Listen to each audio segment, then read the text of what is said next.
बिस्मिल्लाहिर्रहमानिर्रहीम। अस्सलाम वालेकुम। शमाल HD न्यूज़ के साथ मैं हूं अमार अल्फत। आपको बताते चले गैर कानूनी रिहाइश पजीर गैर मुल्कियों को पाकिस्तान छोड़ने का आज आखिरी दिन।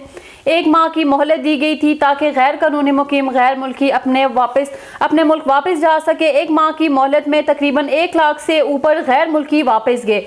मोहलत खत्म होने के बाद कल से गैर कानूनी रिहाइश पजीर गैर मुल्कियों के खिलाफ कानून हरकत में आएगा।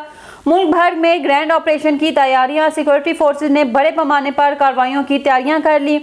वाज़िया रहे कि डेडलाइन में इजाफा नहीं किया जाएगा। निगरान हुकूमत का 2 टोक ऐलान। आपको एक बार फिर से बताते चले, गैर कानूनी रिहाइश पजीर गैर मुल्कियों को पाकिस्तान छोड़ने में आज आखिरी दिन। 1 माह की मोहलत दी गई ताकि गैर कानूनी मुकीम गैर मुल्की अपने मुल्क वापस जा सके। 1 माह की मोहलत में तकरीबन 1 लाख से ऊपर गैर मुल्की वापस गए। मोहलत खत्म होने के बाद कल से गैर कानूनी रिहाइश पजीर गैर मुल्कियों के खिलाफ कानून हरकत में आएगा। मुल्क भर में ग्रैंड ऑपरेशन की तैयारियां, सिक्योरिटी फोर्सेज ने बड़े पैमाने पर कार्रवाइयों की तैयारियां कर ली। वाज़िया रहे कि डेडलाइन में इजाफा नहीं किया जाएगा। निगरान हुकूमत का 2 टोक ऐलान।